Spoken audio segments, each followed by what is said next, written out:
Good morning everyone, it's Jade from Boho Bookworm. Welcome back to my channel. It is very early. It has been a very long time since I've done a reading vlog, so let's see how this goes. I might be a bit rusty. But today I'm going to be reading Survive the Night by Riley Sager, which is a book that I have heard nothing but terrible things about. Everyone's just like, it is one of the worst books that they have ever read. But how bad could it be, right? So I'm going to be filming what I think of it along the way. I'm starting it on Audible right now as I just get ready for the day. I'm going for a run in a bit, but just as I potter around the house and have my coffee, I'll start the book. I'll catch up with you in a bit. Okay, so I'm out on my run and I'm listening to this book, and honestly, I don't feel like the writing is particularly bad yet, but nothing is actually happening, to be honest. This girl is in a car with someone who claims to be Josh, but his driver's license that she has discovered says a different name, and one of her friends, or the person that she shared a dormitory with, got murdered. So someone is killing people on this campus, and now she's stuck in this car with someone that she met through this rideshare app, and she believes that he could maybe be the person that's done the murders. But even though that is such a promising premise and could be filled with so much tension, I'm just not feeling that tension in this book at all. So while personally I don't think it's terribly written or the story isn't awful, I just find it a little bit bland so far.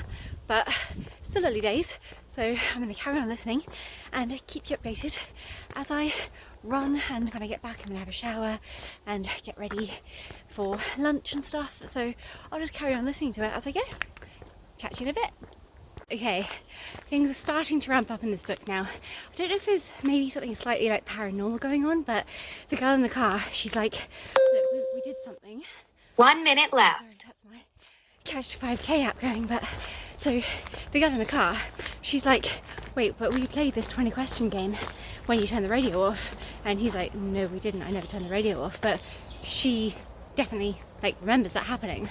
So I don't know what's going on with her, but that's quite a little interesting plot thing going on. So yeah, getting a little bit more exciting now, thankfully, but still not the most riveting of books I've ever read, I'll tell you that. Okay, so I'm back from my run, and maybe it's not a supernatural thing. Maybe this girl, right, she seems to have something wrong with her mind. She has to take medicine to kind of gauge what is real and what's not. So she sees things in her head that kind of play out like movies, but some of them aren't actually what's happened. So I don't know if she's not taken her pills or something, but yeah, I think something is playing with her mind, and now she's not sure, if this guy and her played this game, or if he's mucking with her head, who he really is. It's come out that he's not actually a student. He used to work at a radio tower or something just off of campus, and he didn't want to drive back to his hometown alone because his dad's just died and he's really upset. So that's his reasoning. I still haven't quite figured out the driver's license with a different name on it yet. Apparently it was in her head, so I don't know. But I don't know what's that bad about this book yet, considering everyone told me it was absolutely awful, one of the worst books they've read this year. To me, it's okay so far. Oh, it's getting tense, right? So now this girl is in this bathroom stall in the middle of nowhere, and this other woman just walks in. All the bathroom stalls get smashed open and stuff. So this Charlie, she's like, why have you done that, when she realises that it's another woman and not the guy that she's in the car with. And the woman's like, well, because I'm here by myself and I'm not an idiot, I want to make sure there's no one lurking behind one of these stalls that's going to kill me. So she's like, okay, fair enough. But then she's like, please help me, I don't know if I trust this guy. And the woman totally doesn't believe her, and she's like, whatever you've been drinking, I feel sorry for him having you get back in his car. And she basically just disappears on her. So her one chance to get help is gone, which, what would I do in that situation? Would I help someone? I'd always wonder what if I didn't help them? But it's just so terrifying. If that was actually real, who would help? Would you help if someone was please help me, this guy's murdered people, or I think he has, and I don't want to be alone with him, and you're in the middle of nowhere? God. I'm honestly thinking that this book is really exciting now. I'm flying through it. Now Charlie is on the phone to this guy that she was dating or is dating, and she's trying to give him clues that she's not okay. But obviously, like, the guy that's in the car with her, he's like listening in, so she can't say much, and she's kind of talking in code. And the guy that she was seeing has just woken up, and he's like, oh god, something's wrong, what do I do, how can I help? But she can't be like, well, phone the police. So she's trying to like give him clues through saying like, oh, watch this movie called Shadow of a Doubt, which apparently she made him watch when they started dating and stuff. So she's trying her best, but this is now like her new lifeline, and I'm actually quite gripped, to be very honest with you. Please. No. I know. I got a cat cuddle. Hi. Hey everyone, it's the next day, and I'm so close to the end. I've survived the night already, but I'm like, what the hell? So Josh and Charlie went to this cafeteria place. So Charlie ends up like kind of making a connection with this woman in this cafe called Marge, and I kind of thought right off the bat that it was a bit weird that they were so close straight away, and then inevitably Charlie attacks what's his face, Josh. So she ends up stabbing him, probably to death, but then Marge like does a flip and basically abducts her and stuffs like a cloth in her mouth and ties her to a chair. And now her ex-boyfriend is outside trying to get in to get help. But how did he get there? Because he was like an hour away, so that was pretty fast. So it's really ramped up. It's really good. Honestly, probably one of the better Riley Sager books that I've read so far, to be honest. There's a little book drop place on my way back home, so I thought I'd have a little browse through the shelves while I've got you with me today. Let's see what we've got today.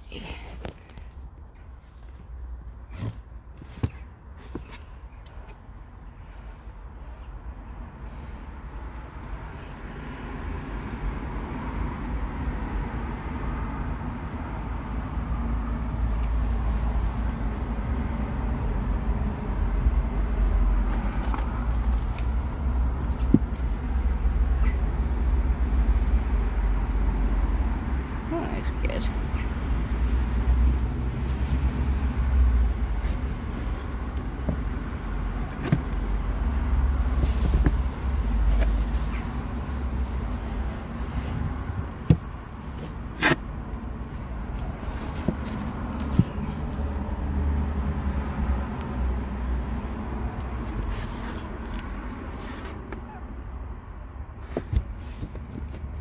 I've always wanted to read this, actually.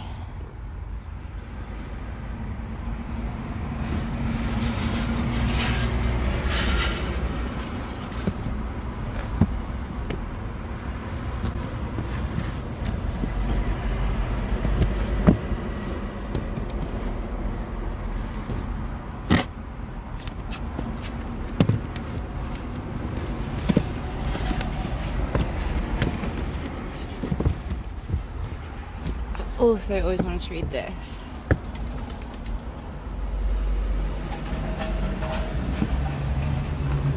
think I'm going to take this. Okay.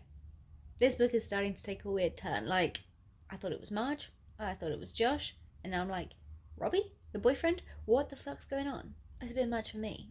Like, too many suspects, too many little twists, too much. Ooh, I still don't think it's terrible though. How come every chapter starts with where they are though? Like, interior Volvo, or like exterior here, or I don't know, it's just like it's trying to be a bit of a play. Oh, that's why. Because the girl sees things in her head as movies. Gotcha. Okay, so I have finished Survive the Night, and honestly I didn't think it was as bad as everyone seems to think it is, but you know what, like, it's just, it is what it is, you know? It's a Riley Sager book. None of them are particularly great in my opinion anyway. I feel like Riley Sager just blew up once upon a time when he was brand new around this corner of the internet, and unfortunately his books just, in my opinion, seem to just be getting worse and worse and worse and worse, which is a real pity, but what can you do about it really? Yeah, I will probably still read whatever he comes out with next, because the premises always do seem good, and I'm still so hopeful that one day he's going to be more original and just come up with something amazing. But unfortunately, this one just didn't really hit the nail on the head. Yeah, so while this one was probably one of the better Riley Sager books that I have read, it just isn't really my cup of tea. Nothing by Riley Sager really is. I just find his stuff either predictable or bland or a bit silly, or at times almost like plagiarism, like it's a story that's just been done numerous times. What was the other book of his that I read recently? Is it Home Before Dark or something? Like, then that unmemorable that I've already forgotten. Let me know what you thought of this book, and if there's a favourite Riley Sager book for you. I do believe that I have now read all of them, so oh god, I'm fucking this up, aren't I? Yeah, I'd be very interested to know what your favourite Riley Sager book is out of the ones that he's got available. I think the other thing is a lot of them are like YA, which, not YA, but they're about younger characters, which aren't really my thing. They're not children, but they're not really exactly grown-ups. They're students, or, you know, like, they're just typical slashery kind of books, which just doesn't really appeal to me. I need books with characters that I can relate to, who are in a similar situation to me, or the same kind of age group at least, so I can just have that little bit of a connection. Don't judge me for how I'm doing this scarf. I think it's going to be finished by like winter 2026 at this rate. I'm a beginner, okay? Don't even know if I'm doing it right. I keep adding extra stitches along the way. It's hilarious. I think you're supposed to have like 45 and I've now got 47. Fun. But yeah, vlog wise, let me know what you thought. I know that I am really rusty on my vlogs. It's been a long time since I've had a moment to just vlog and do the kind of videos I used to do a lot. Like, when you live with someone, it's a little bit trickier because I am still a little bit shy and stuff about doing my vlogs, and sometimes, you know, Anthony doesn't really want to be on the camera all the time. You know, it's not what he signed up for when he matched with me on Hinge, so why would he, you know, want to become a YouTube star with me, even though, you know, I think most people come here because he's more funny than I am.